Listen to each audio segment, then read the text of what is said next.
Hello, everyone. Reed and I are so happy to be co-moderating this panel on psychedelics and eating disorders. We have an incredible group with us today, a really wonderful mix of seasoned eating disorder clinician and researchers, as well as experienced psychedelic researchers coming together to reflect on and talk about the potential, the issues, the questions that we have and that others might have surrounding the application of psychedelic medicine in the context of eating disorders. To get started, we'd love to invite each member of the panel to both introduce themselves, but also to tell us about the eating disorder related research that you are doing at your site, and anything else you'd like to share with us at this time. And so I can get us started. My name is Adele LaFrance, and I'm a psychologist from Canada, now living in the US. I work for an organization called Novamind, involved in psychedelic research. And through that affiliation and other affiliations, I'm involved in 3 different eating disorder related studies, one on one related to FCAP, emotion focused ketamine assisted psychotherapy for anorexia nervosa. I'm also the clinical investigator for the Mdma assisted psychotherapy for eating disorders with MAPS, and a collaborator with Meg and others who will tell you more about the study on the use of Psilocybin for anorexia nervosa. Reed, do you want to go next? Sure. Thanks, Adele. It's exciting to be here and talk about this topic that's near and dear to all of us. I'm a psychiatrist based in Utah with a special interest and focus on eating disorders. I'm the medical director at Center for Change, a treatment program out here for eating disorders.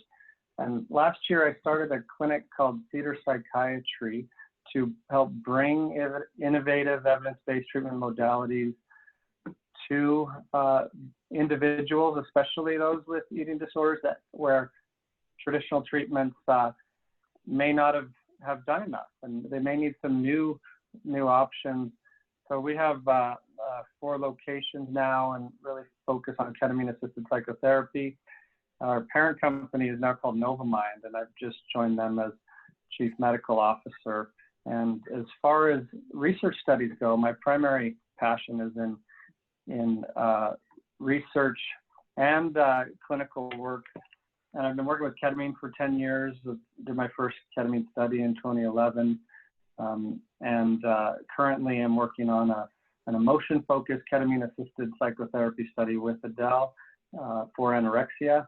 And I'm the coordinating investigator for the MAPS Mdma-assisted psychotherapy study for anorexia and binge eating disorder. Thank you, Reed. Meg, would you like to go next? Yeah, hi everyone. My name's Meg Spriggs. I'm a postdoctoral researcher at the Centre for Psychedelic Research at Imperial College London. So I work with Robin Carhart-Harris and Professor David Nutt. I'm one of the lead researchers on our upcoming trial looking at psilocybin-assisted psychotherapy for anorexia nervosa. So this is a small pilot study. We're looking for 20 volunteers with a diagnosis of anorexia nervosa to take part in 3 psilocybin dosing sessions over a 6-week period. We're looking first, it's a feasibility study. Is this a feasible and tolerable treatment for this population? Secondly, we're interested in efficacy, so is it an effective treatment? And finally, we're interested in sort of the underlying neuronal mechanisms. So we're including things like MRI and EEG. So if anybody's interested in finding more about it, the trial is up on clinical trials at the moment. We're hoping to start recruiting next year to start the trial early next year. That's awesome. Thanks, Meg. Alan? Yeah, hi everybody. I'm Alan Kaplan. I'm a psychiatrist, professor of psychiatry at the University of Toronto, and I've been working in the field of eating disorders for many decades, and am now very interested in the psychedelic space, and in collaboration with colleagues at Cedar Clinical Research, including Adele and Reed, and at Novamind, I really hope to develop a Toronto site for psychedelic research where we focus on the treatment of eating disorders with psychedelics, and can talk more about that during the discussion. Thanks, Alan. Natalie? Everybody, my name is Natalie Gukasian. I'm a psychiatrist and a postdoctoral research fellow at the Johns Hopkins Center for Psychedelic and Consciousness Research. And I'm working with Roland Griffiths and also Angela Guarda, who's our director of our eating disorders clinic program. Also with Colleen Scryer, who's a psychologist there. And we've had this pilot study of psilocybin running since late last year. Unfortunately, I've had to take a break due to COVID, but we're in the process of getting everything started back up at the moment. And we're investigating the effects of 2 doses of psilocybin in conjunction with motivational enhancement therapy, sort of motivational interviewing based approach, to see if there's to see if it's a safe treatment for anorexia nervosa, to see if it does have any effects on mood, motivation, and eating disorder symptoms, among other things. And it's very exciting to be here. I'm glad to be among other people who share interest in this and treating these populations. So I'm excited. Thanks, Natalie. Walt? Yeah, hi, I'm Walter Kay. I'm a psychiatrist at University of California, San Diego. I'm director of the eating disorder program and professor of psychiatry there. Like Alan, I've been working in this field for number of decades, and done a lot of research in serotonergic metabolism and its role in eating behavior, anxiety, and inhibition. And clearly there's disturbances of serotonergic function in anorexia and other eating disorders. And the tools we've had, the medications we've had so far, haven't been that effective. So being able to look at new approaches is really very exciting. And so we've been working with one of the companies in the field that is offering to sponsor a study. We're not quite there yet, but we hope to get it started later this year. And I'm working with Stephanie Nance-Peck, who's really the project director on this study, and I'll let Stephanie talk about it. So. Hi, everyone. Thank you, Adele. It's great to be here. As Walt said, we work together. So I'm also at the University of California, San Diego, where we have a really large eating disorder clinic and research program, mostly focusing on neuroimaging research.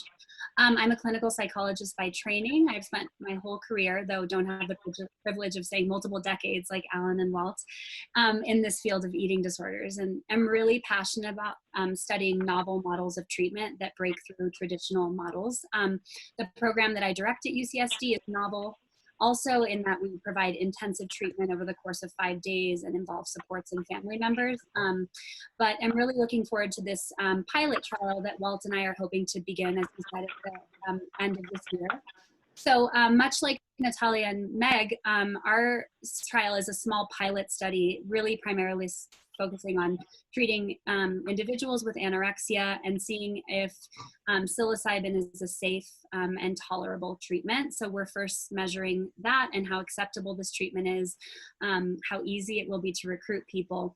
And secondarily, looking at kind of outcomes as well and efficacy, really focused on primary eating disorder symptoms. So typical eating disorder pathology like restriction and anorexia. We also have a very keen interest in looking at anxiety and how this medication might help with anxiety, and then how that sort of moderates eating disorder symptoms as well. So we hope to begin, we're not quite there yet, but we hope to begin recruitment sometime towards the latter end of this year. So. Amazing. Thank you, everyone. I'll jump in with our first question. And I'd like to start with how these medicines work in the context of eating disorders. So based on our current understanding of the neurobiology of eating disorders and our understanding of the mechanisms of various psychedelics, what do we know about why they might be effective for eating disorders? Maybe I could ask Walt to start with that one if you have some thoughts. Sure. Yeah, let me talk about psilocybin, which is, probably a little bit maybe more kind of theoretical, evidence here in terms of why it may work. Um, so what are the disturbances that people have, for example, with anorexia and bulimia in terms of serotonergic activity? It really kind of depends on kind of what state of illness you look at, but there are, if you can measure serotonergic levels in the brain indirectly by measuring concentrations in spinal fluid, and, the studies have shown that there's abnormal concentrations, but more interesting than that is there's a lot of serotonin receptors. It's not like turning a light switch. You release some serotonin and all of a sudden the receptors all turn on. It's not like that. Some receptors are kind of activating, some are inhibitory. And the two that have been looked at the most are serotonin 1A and serotonin 2A receptors. And that is actually pretty consistent. There have been replicated studies that actually show that serotonergic 1A actually seems to be increased activity in the brain, and serotonergic receptor 2A is decreased. Now, why that's interesting is that these receptors actually seem to have opposite actions. The 1A receptor is inhibitory, the 2A receptor is facilitatory. And to some extent, one of the places they sit in the brain is called pyramidal cells, and these are cells that actually drop down through the cortex from one layer to the other, particularly in the frontal lobes. And what they probably do is they probably connect these, very simplistically, they connect the brain together and they process the flow of information. And so, these may actually be very important in terms of kind of inhibiting and facilitating that information. And, people with anorexia and to some extent bulimia are kind of overly inhibited. And, you could theoretically think maybe one of the reasons for that is because of increased influence of the 1A receptor. And, and psilocybin works on these receptors, I think particularly on the 2A. And so you may actually change the flow of information, flowing through the brain. It's like having a lot of phone wires going into a switchboard, and you have to kind of sequence things and organize them very, very kind of finely to make the whole system work. And this may actually kind of turn that system up and flow more information through. If you get too much information, you get delusional hallucinations. Maybe just ramping it up a little bit, might help to kind of reduce some of the inhibition that people feel. So this is based on some of the neuroscience data out there, but a lot of it's kind of hypothetical. I will say that years ago we did a study with MCPP, which is kind of another serotonergic drug. That's kind of a dirty drug. It's got a lot of different actions. But we actually, and people with anorexia actually seem to kind of improve their mood, as I recall, as usually it made other classes of people more anxious. But I remember having one girl that got this who was a very anxious, inhibited, entrenched anorexic, and she started laughing.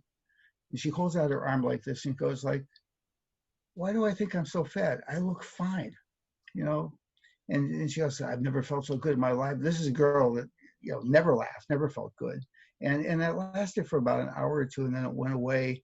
As the drug wore off, and I just kind of looked at that one like, there's something really important going on here that we really need to kind of understand, and maybe some drugs that act on this system might be helpful. Thank you, Walt. Go ahead, Stephanie. I was just going to add too, because I think this is of interest to many of us here. Walt saw that finding, and I think most of us are kind of doing a combination of supportive psychotherapy surrounding the dosing session, and how we can take sort of insights like that and really develop them in integration sessions and kind of prepare people for how they want to make use of these and how they can enact changes that are related. So, it's interesting to hear that finding, and kind of curious about how the package that we're using here, which includes both psychotherapy and the administration of the drug, might help us kind of, take that finding a bit, or those insights, and have people apply them in their lives in other ways. Yeah, if I could just expand a little bit on what Walt said, and Walt's done the seminal research in this area. But at a phenotypic level, let's take anorexia nervosa. There are three core disturbances that we have to deal with as clinicians. The first is cognition. So people with anorexia have abnormal cognition, and they have abnormal cognition years before they ever fall ill with anorexia, especially in terms of executive functioning. They have a disturbance of affect, both in the regulation of affect and the recognition of internal affective states, which also seems to be faulty. And anorexia is a disturbance of motility as well. Anybody who's tried to treat an anorexic, you often find yourself chasing her down the street because she can't sit still. And some of my more chronic patients spend their entire day following the streetcar tracks in Toronto. One of them was tragically run over by a streetcar. These are prominent phenotypical manifestations of the illness. One could also speak a little bit about impulsivity, especially in bulimia. But my understanding of how a substance like psilocybin works is it through the default mode network by increasing brain plasticity, and that could lead to new forms of neural circuitry and communication across brain sections, brain areas that aren't normally there. And this could alleviate, and there's some evidence for this in some of the clinical reports, it could alleviate some of these core disturbances that I just spoke about. So remains responsibility of all of us in this field to conduct rigorous scientific studies to be able to demonstrate that such an effect occurs. And that's the challenge that I think we all face. Oh, thank you. Fascinating topic. And I'll just add a couple thoughts on MDMA, because that study is moving full speed ahead for both anorexia and binge eating disorder.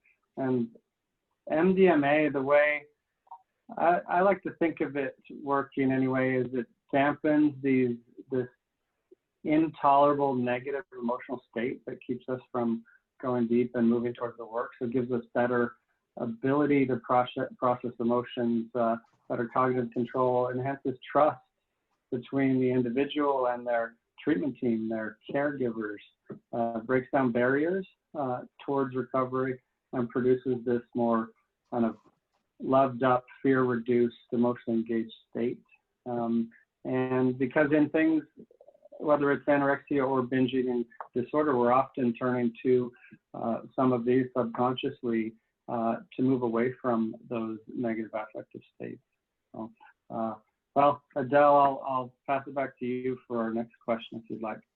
Yeah, of course. Thank you. So this question is for Natalie and for Meg, because both of you are working at centers where there is prior research that has happened with psychedelic substances with different clinical presentations. And I'm wondering if you could speak to us about what you've learned from those other studies that you think could be helpful for the field of eating disorders as we approach these new medicines, as we conduct or start to kind of get ready to conduct some of these studies. And so, Meg, do you want to go first? Yeah, sure. So anyone who's kind of followed what research has been going on at the Center for Psychedelic Research here will know that we focused previously on depression. And I think there are some key sort of similarities, but also some key differences between depression and eating disorders. And for me, sort of watching these depression trials, there were, I guess, amongst many things, there were two things that kind of really jumped out to me as might be really important in terms of eating disorders. The first of those is the ability for psilocybin to help people to change their perspectives. So one of the things we saw a lot in the depression trials was people felt like they were sort of breaking free of the shackles of very restrictive sort of mental thought patterns and rigid thought patterns. And it allowed them to kind of see their depression in a new light. And anorexia is a condition that is really sort of characterized by that very rigid thinking pattern. And we hope that, with psilocybin, we can help to shift perspectives and move towards recovery. And a second part of it that I think is really important, and that we've already kind of touched on, Stephanie already kind of touched on a little bit, is the role of compassion. So I guess we talk about these trials like they're drug trials, but really not drug trials. They're psilocybin assisted psychotherapy trials, and a key component of that is love and compassion. And eating disorders are not kind. Anorexia is not kind, and a lot of the treatments have become very medicalized for obvious reasons. The most important thing is maintaining sort of physical stability, but along with that, there's another component to it. And I guess what I see psilocybin doing, and a lot of these medicines, is placing the individual, the client, back in the driver's seat. And what we can do around that using psilocybin and the therapy is to help to support them to shift the gears and move towards that recovery. So these were both kind of insights that we got from our depression trial that I can see would have huge impact here. I love that you talked about love. It's one of my most recent obsessions, in thinking about psychedelic research, because spirituality has come out as a really strong predictor of outcome. And I have a feeling that love will too, that we just need to kind of do a little bit more work to figure out how to measure it, how to conceptualize it, and then hopefully bring it into not just the psychedelic treatment, but more the conventional treatment way, in a way that feels comfortable for people. So that's amazing. Natalie, do you have anything to add in terms of what Johns Hopkins, what your colleagues have learned from all the amazing work you've done so far? And do you have any preliminary information about how things have been going so far with your study? I think maybe you've enrolled 1 or 2 patients, but yeah, anything to share from that regard? Yeah, sure. So in terms of just what prior research has taught us and why we think psilocybin might be an effective treatment modality for anorexia, right? So in the early 2000s through now, the center had focused on work primarily in healthy populations, and then later moved to folks who were struggling with depression, anxiety, and also like terminal cancer, and then later just to major depressive disorder. And from some of that earlier work, in addition to what Meg highlighted, right? So they found that just a couple of doses of psilocybin in conjunction with the supportive therapy that's provided can, in many cases, produce pretty remarkable changes in, for example, temperament. So even in something like personality, which we normally think of as fixed, in healthy people, they were able to show that, months later, the level of openness that somebody has, as measured by a personality inventory, that's can actually go up, which is pretty unusual. And not many pharmacotherapies have been shown to produce changes like that. I know that psychotherapy has on its own, but to produce a significant change like that after just a couple of doses is pretty remarkable. In addition to that, from a lot of the studies, they found that long-term, from just a couple of doses, there were pretty significant self-rated changes in like positive, healthy types of behaviors that people experience. And this was not because, we told them to do these things. These, in many cases, happen just spontaneously. And lastly, from what I've observed, so I was also, I worked on some of the depression studies that had been going on recently or still ongoing. So I'm part of the USONA multi-site study that's happening in Hopkins too. And one thing I've noticed just clinically is that in a lot of cases, it can be, psilocybin can be a very powerful tool for enhancing mindfulness skills, which can be really important for people with eating disorders to allow them to get some space between themselves and the behaviors, which can often be really tightly wrapped up together as illness, when in cases where illness is really severe. And so those are some reasons that we thought that it might be helpful in anorexia. Obviously, there are pretty significant differences between those healthy populations and depressed populations and people with anorexia. And I think the main one is compromised nutritional status in a lot of these folks. And we're still really trying to figure out what what role that has in a person's sensitivity to psilocybin, their ability to gain any benefit from it. Another difference is that unlike depression, anxiety, conditions where people very obviously want to get as far away from those things as possible, in anorexia, there's obviously a lot of ego syntonicity between their illness and themselves, right? In many cases, they're ambivalent about wanting to change. You know, they can, in some cases, see plenty of reasons, their families are giving them plenty of reasons they ought to, but they have a really hard time of letting go of those things. So that's like another key difference, I think, that is really important to take into account, especially when developing the therapies that go around the psilocybin. And so you're right, we're on our way. We've launched our study. We've enrolled a handful of people, and unfortunately we have to put everything on pause, as you know, due to COVID. But we did get a couple people through the intervention early on. And I think that the thing to say there is it's still kind of way too soon to sort of make any kind of conclusion about what we can expect from this kind of treatment. You know, there's not really a pattern that we can ascertain about what kinds of people are more likely to respond, what sorts of responses we can expect, when we would expect those changes to happen, right? Because also, unlike depression and anxiety, eating disorders also require a lot of behavioral changes that have to be maintained over a long period of time to really show substantive improvement, especially with like, refeeding and getting sort of resetting your nutritional status to something that's healthier. So it's a little bit too soon to say.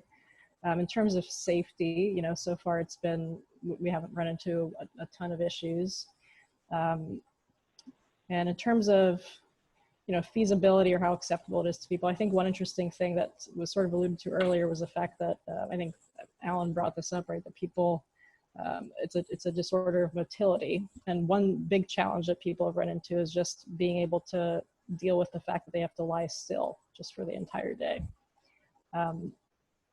In some cases, that's more challenging than in others for certain people. You know, some people are more focused on the exercise aspects of their behavior, but that's sort of something that we've had to work with in the preparation and integration, which wasn't really the case in other studies. Thanks, Natalie. Yeah.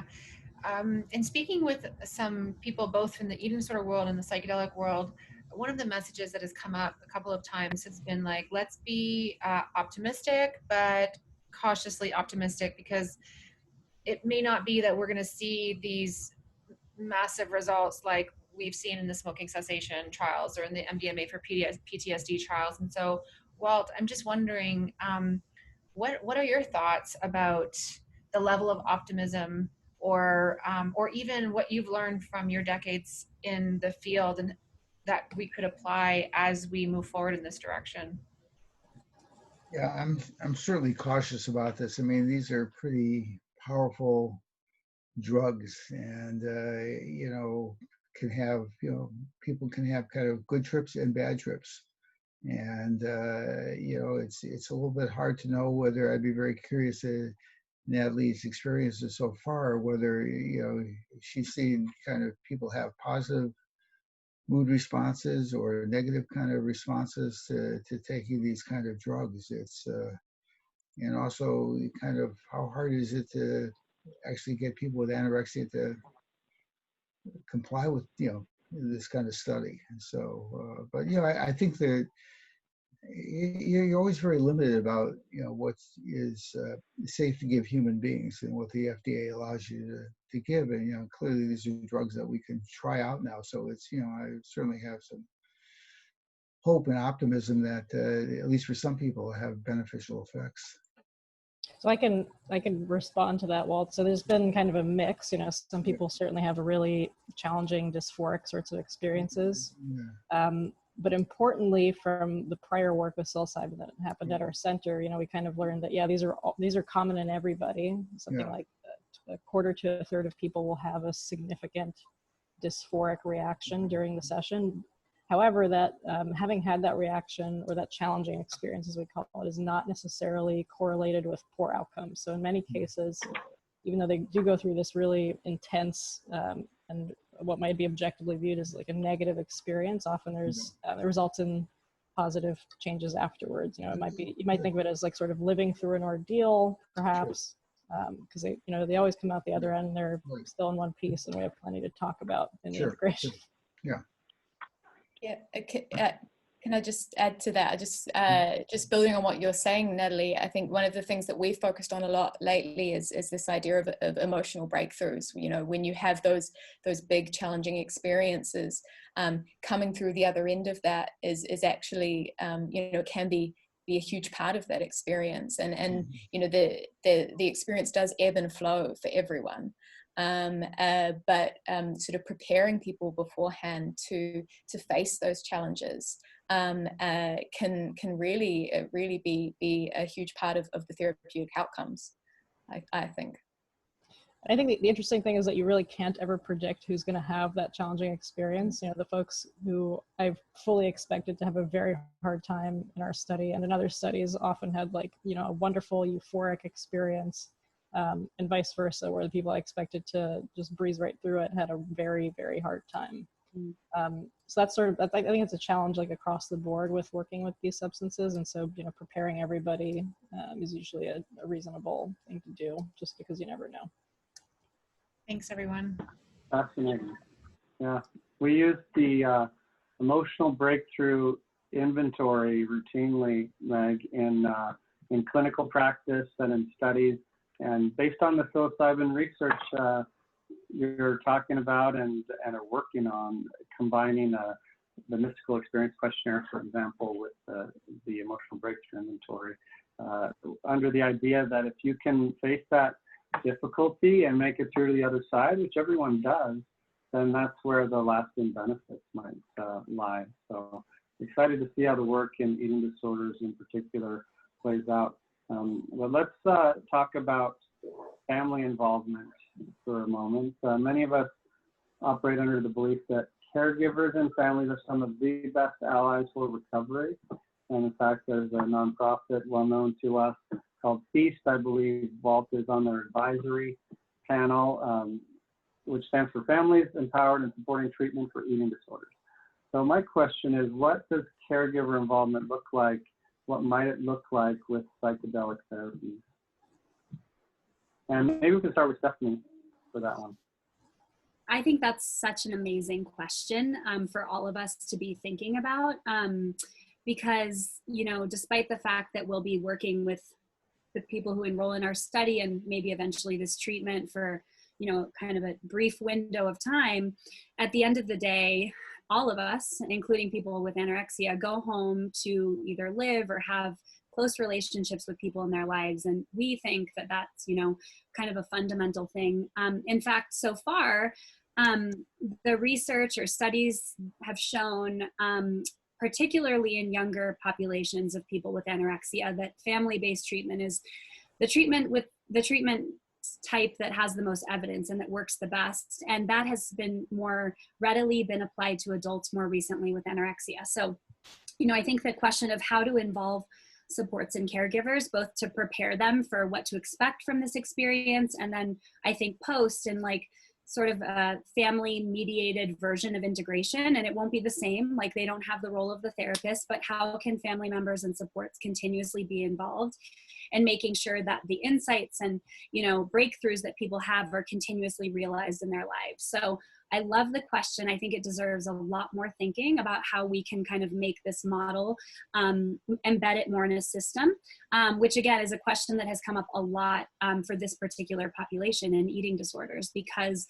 individual treatments have been quite limited in their in how people respond to them. So, for those of us who deal with the adult population, it may force us to rethink involvement of family, because as you alluded to, the evidence supports family involvement for young patients, young people, mostly below the age of 16, and not necessarily for adults. And the traditional approach is to facilitate symptom separation from the adult patient, to facilitate separation, individuation, and getting on with their lives. And not infrequently, it appears that the family at times interferes with that process. So I'd be very interested in how we would, or one would approach in a family involvement in, let's say, the kind of patient I see who's had anorexia for 20 years and is 45. Mm-hmm. And what is the role of the family in a person like that? Yeah. At our clinic, we are working on adapting kind of family-based models to young adult and adult populations, and even just starting with a paradigm shift, which is, as opposed to starting treatment with the fundamental assumption that people show up alone, you know, upon people coming in asking who's a support person, and maybe it's not a family member, family of choice, right? And someone who's been ill for 20 years, they might not have a parent or, you know, a spouse to fall on, but who is a support person that you can kind of nominate to be involved in your treatment. And it doesn't have to be at the same level that kind of a traditional family member would. But I think things like even education around what to expect, you know, and how to facilitate kind of continued change, support groups like that for family members. And this tends to be, I think, Reed, you mentioned FEAST. For whatever reason, eating disorders tends to be a field in which there is a lot of grassroots advocacy in families. This is tends to be a population of people where families really want to be involved. So, you know, I think the idea of capitalizing on that is important. Yeah, and I can share a little bit about the ways that Reed and I have been incorporating family involvement in our work. So if we look at the FCAT protocol that we're running right now, actually, of the 3 participants that we're working with, 2 of them are brought in their spouse as their support person. One of them brought in their parent, and we have them join for the introductory session so that they can understand the model, understand our focus, and particularly the emotion focus part, because that's going to create some newness in the home in terms of, like, we're going to be encouraging them to have emotion focused conversations and so on and so forth. And so that happens, which we have found to be really helpful. And then while the identified patient, let's say, is going through the protocol in terms of the ketamine and the post-ketamine psychotherapeutic integration, their study partner, their family member, their loved one is receiving 2 sessions of coaching around supporting their loved one with emotion processing. So they get 2 emotion coaching sessions with an EFFT therapist, and they're also invited to participate during the dosing sessions. And those decisions are made by the individual who's going through the treatment. So far we've had a mix. One person has chosen to have their caregiver present for the dosing session and for the integration afterwards. One person has chosen to do that piece on their own. Another chose a hybrid of that model. And when we ask them, like, what is it like to have your support person involved, every single one of them so far have said that it has been a very positive experience, and it's actually brought them closer together. It's improved the communication styles in the home, and the caregivers who've received the coaching, they have said that it's been a relief, because sometimes they do and say things that aren't helpful, but it's not because they're, you know, unhelpful people. They just don't know what else to say. They're literally stuck. And so they're really appreciative of the support and the skills so that they can have a better idea of what might work. And we actually are going to be using a really similar protocol for the MDMA assisted psychotherapy project, where the caregiver is present for one of the prep sessions, and then they get their own separate prep session so that we can talk about any of their anxieties or concerns and start to teach them some support strategies that could be useful. And after every dosing session, there's the option of a dyadic integration session. So we are so thrilled that MAPS was open to doing that. It does increase the cost. It does require more specialized training on behalf of the therapists.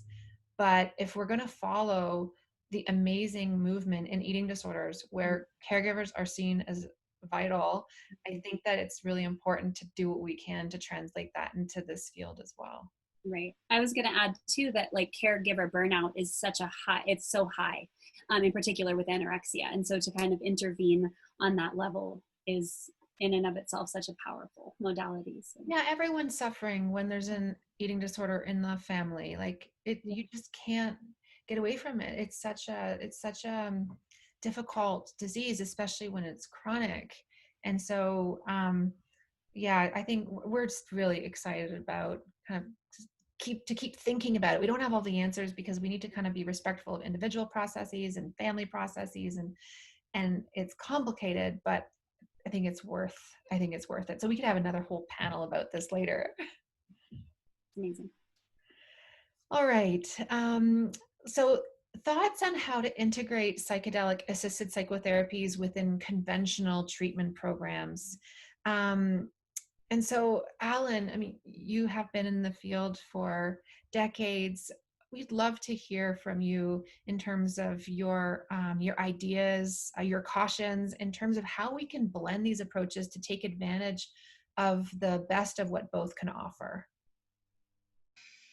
Yeah, I mean, I don't need to tell this group how difficult treatment is with people with entrenched anorexia nervosa. So again, if you're talking about the severe and enduring group, which many of us end up having to deal with because nobody else wants to and nobody else knows what to do. So I mean, the first thing is obvious. There are no evidence-based treatments, certainly no evidence-based medications, no approved drug for anorexia nervosa. It's the only psychiatric illness that does not have an approved drug. And sure, there are interesting findings in various trials. I was part of the olanzapine study. For select groups of people, it seemed to help. It certainly was not a magic bullet by any means. Just even getting people with anorexia to take medication is a challenge and requires an investment of time and energy in the therapeutic relationship. It is different than dealing with someone who wants to get better. So the treatment tends to be complicated, especially with underweight people, as Adele, you alluded to. It usually involves some kind of external control, whether it's a residential setting or a day hospital, sometimes an in-hospital inpatient treatment, and how one would integrate, let's say, a psychedelic intervention in the midst of a externally controlled environment. It kind of gives me a headache when I think about it, because I'm not sure one could do it. I wouldn't start with the hardest. I try to create a grid of what's most conceivably easy as opposed to what's the hardest. And a lot of these treatment programs have groups. So how do you integrate somebody on a psychedelic in a group context? I mean, I don't know how you do that. I don't know if anybody's had experience with that. Actually, you're just making me think. Reed, can you talk about how you integrated ketamine in the context of the residential treatment program at Center for Change? Sure, yeah. This was back in 2018 that we started a pilot program using group-based ketamine-assisted psychotherapy for eating disorders, where four individuals who were residential clients would go through that process together. And it was so powerful, both the group setting and having this new modality that, may not be FDA approved for this purpose and may not be well studied for this purpose yet, but it has a lot of evidence around it for as a rapid antidepressant and a lot of hope. And so that's the biggest thing I took away from that is psychedelic medicine is a source of hope. Yeah, there are potential powerful promises. There are also pitfalls. It's not for everyone, but I think that's one way where we were able to, I think, run several dozen people through that program and had some beautiful outcomes that we're writing up right now.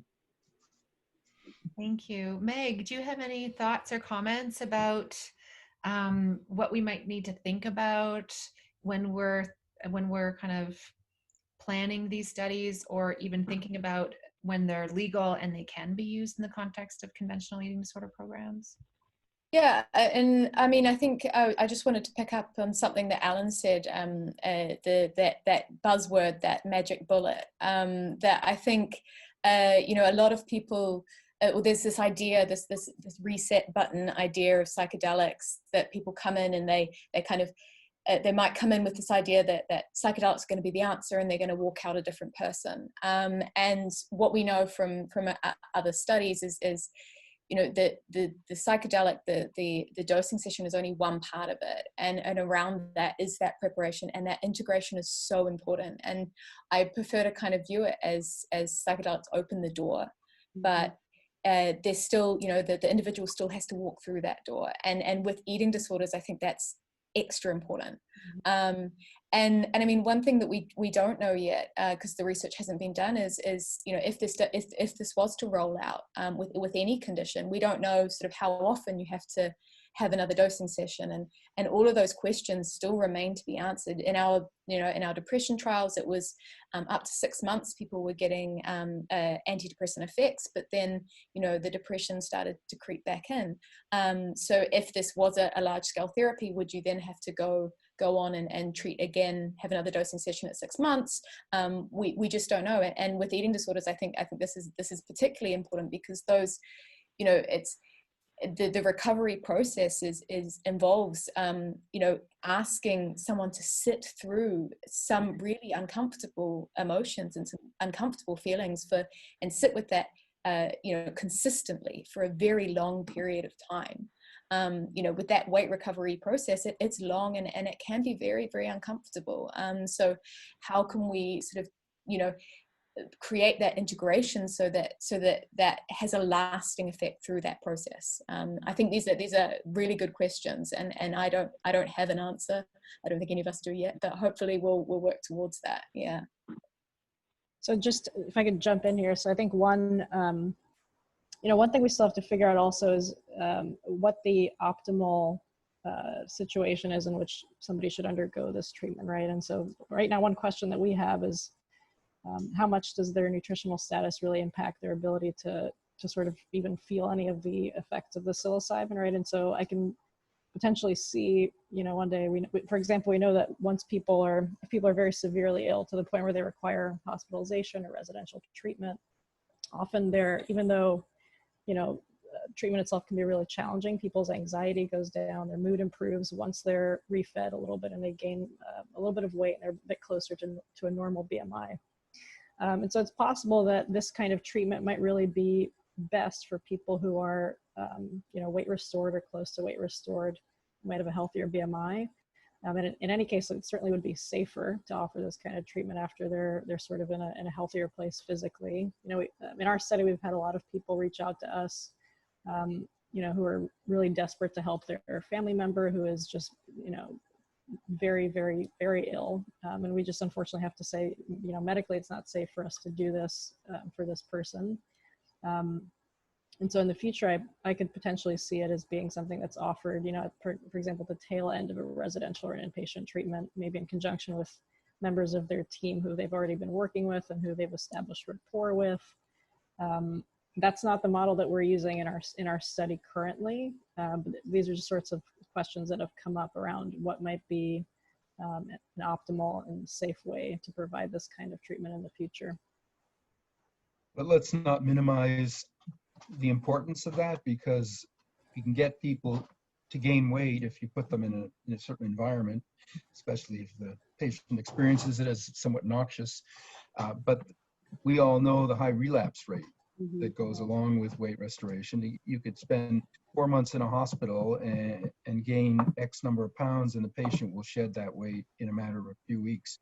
So, you know, even if we just look at psychedelics as a kind of relapse prevention strategy, it could have dramatic import and effects and prevent the recidivism that we all have to experience and the patient has to go through and the family. So I understand completely the importance of getting people medically stable, but keeping them well is actually a bigger challenge. Yeah, so true. I'll throw out one more question for us before we start to wind down. Is what would help advance this field? And what are some of the ways that everyone, clinicians, clients, caregivers, can come together and make progress in this worthy cause, and also to help raise awareness, reduce stigma? Maybe we could start with Stephanie for that one. Such a great question. You know, I think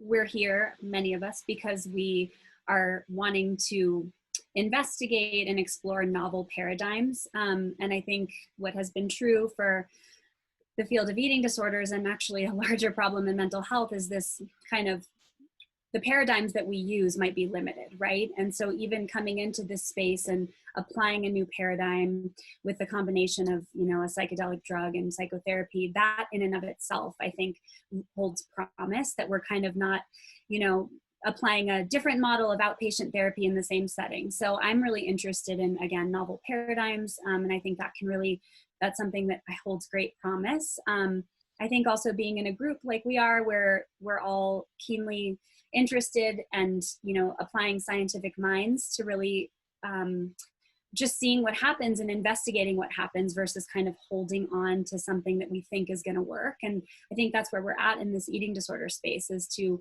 kind of test safety, tolerability, acceptability, and how people are responding with efficacy measures, and so that we can learn more and then kind of develop our treatments from there. So yeah, I think that novel paradigms, including this one with you know, psychedelic drugs, is what holds great promise for this field, trying new things. So.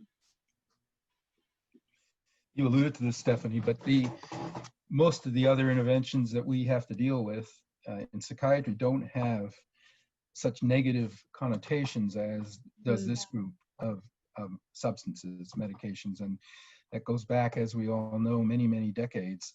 And so we have to repair the damage that's been done, just in terms of the way in which these substances have been viewed, not just by regulatory authorities, but by the general public.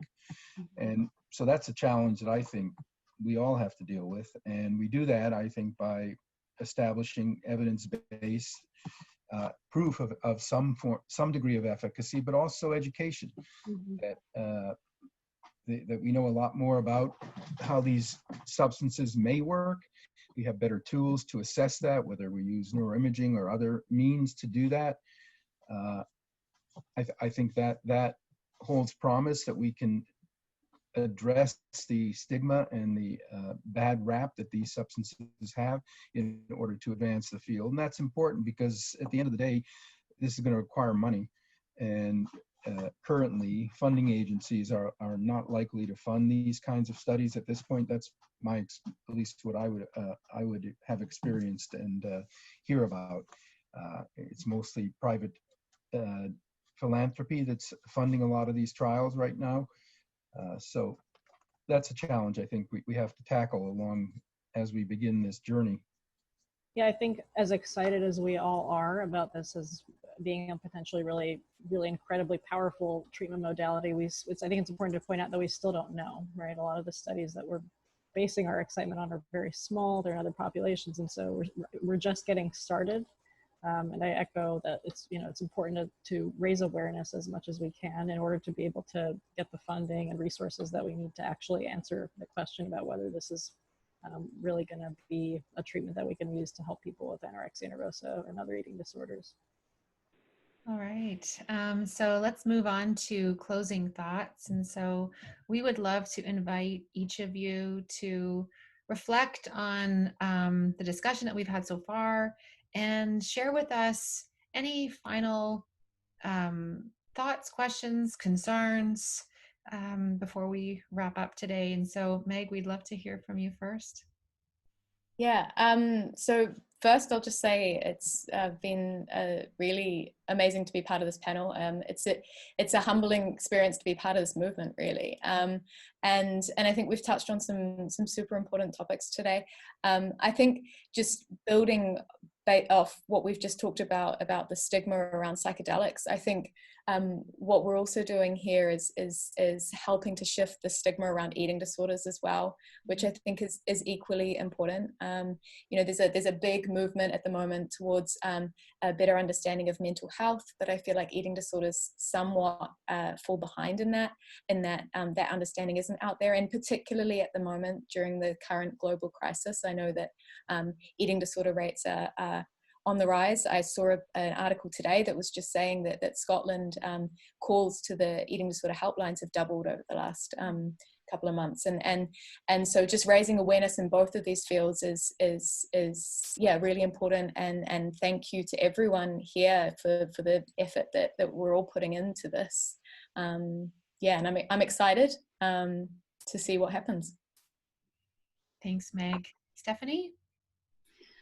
Yeah, everything that Meg said. And I feel it's so exciting to be part of this group. And mostly I just, yeah, I have the investigator hat on to see what we find, right? What findings come to us as we kind of continue through these studies, because we don't know. Something that came to mind for me, since I'm a therapist on a depression trial with psilocybin, I've had 2 cases now of people not eating disordered, but with significant body image issues, who came in and reported during integration sessions that they felt dramatic improvement in body image problems. And so as a field, we've done quite a poor job in developing treatments for body image. And that's one of the primary complaints that people come to us about. And so don't know, but, you know, just looking forward to seeing, you know, what is the mechanism, if this works, how well it works. And again, what are some of the mechanisms of change here? Because we don't know that either. So.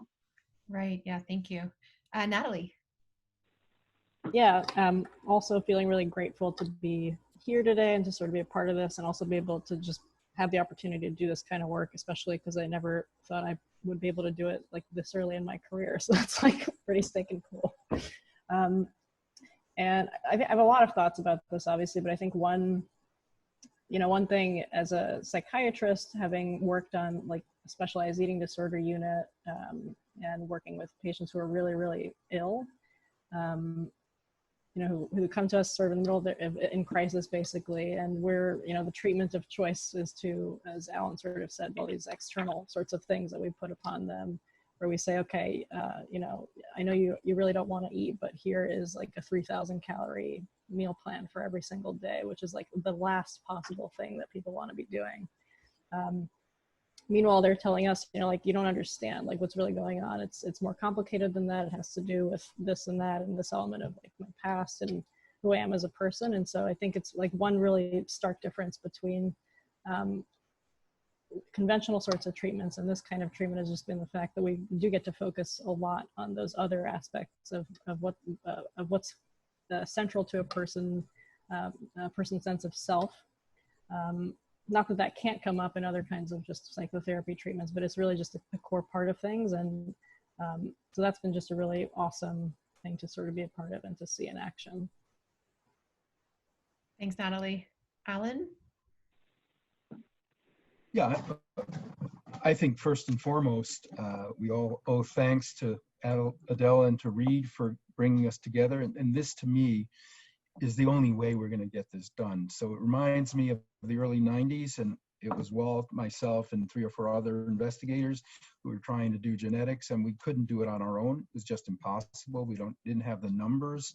Anorexia, we're talking about specifically anorexia, but it's true for, to some extent, to bulimia as well. We need a large group of investigators who will work together as a collaborative, and that's the only way I think we're going to get the adequate numbers into these trials to be able to prove efficacy.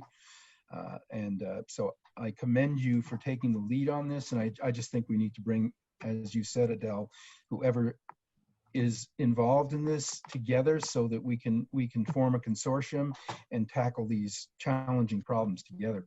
The sum is much greater than the individual parts, for sure. Thanks, Alan. I've been watching your work for years and years, and so it's just so wonderful to have you on board and in a leadership position. So that's wonderful. Reed? Sure. Oh, this has been great. And as I just mentioned, psychedelic medicine for me is a source of hope. And anorexia has no FDA-approved meds. Bulimia and binge eating disorder have one. But we have binge eating disorder added as an indication for the upcoming Mdma study. With Adele and Alan at Novamind, we're working on a proposal of psilocybin for bulimia. And Adele and I have been working with ayahuasca in jurisdictions where it's legal, where we can, including with individuals with eating disorders and their families. So it's happening. Psychedelic therapeutics are not only coming, but they're here. Ketamine assisted psychotherapy is here. And I used to get asked, how in the world could you give ketamine in your clinic? And I would just think, how can you not? How can we not reach for new paradigms of helping the individuals we care so much about, and with the right amount of caution and collaboration? So I'm very hopeful about the path forward and excited to be any part of it. Thanks, Reed. And I guess I'll say that when I first submitted my a protocol for IRB review at the university where I was working at, review board, ethics review board, one of my colleagues was on the review board, and he came to my office, and it was, in the evening, I was getting ready to go, and he knocked on my door and he said, "Do you know what you're doing?" And he meant it to caution me. He said, "You're at risk of compromising all of the work you've done so far." And I'd spent years working on the development of emotion-focused family therapy. And he said, if the timing isn't right, this work is going to really could negatively impact the previous work. And I actually did experience some of those challenges. But for anyone watching who's interested in this work, it's so different now. It's so different. And I think it's because we have demonstrated that we're not interested in putting the cart before the horse, that we are really dedicated to safety first and foremost, and also from hearing from all of the stakeholders, not just the patients and their families, but providers and other researchers from different fields. And so I think that it's going to be important for us to continue to do that, to have those collaborative conversations, to build communities, like Alan, you said, so that we can learn from each other. We can hear from people with lived experience, so that we don't end up working in silos. And so I'm so grateful to everyone on this call. I tried to find all the people who were working actively in the field. And then Reed and I were kind of thinking about, okay, what do we want to focus on? There's so much to say and do. And we are just so grateful to you all for having made the time, especially you, Meg, because we know that it's quite late where you are at home in the UK. And I guess I'll just add, that we talked a lot about anorexia nervosa today. And though binge eating and bulimia nervosa have treatments that are effective, I do want to advocate for us to include all of those eating disorder classifications, because on the whole, there are just too many people suffering with food and weight related disorders. So thank you everyone for your contribution. Reed and I, again, are so grateful. And I really hope that we can continue to have these kinds of conversations, whether they are public or offline, so that we can support each other, learn from each other as we move forward. Thank you.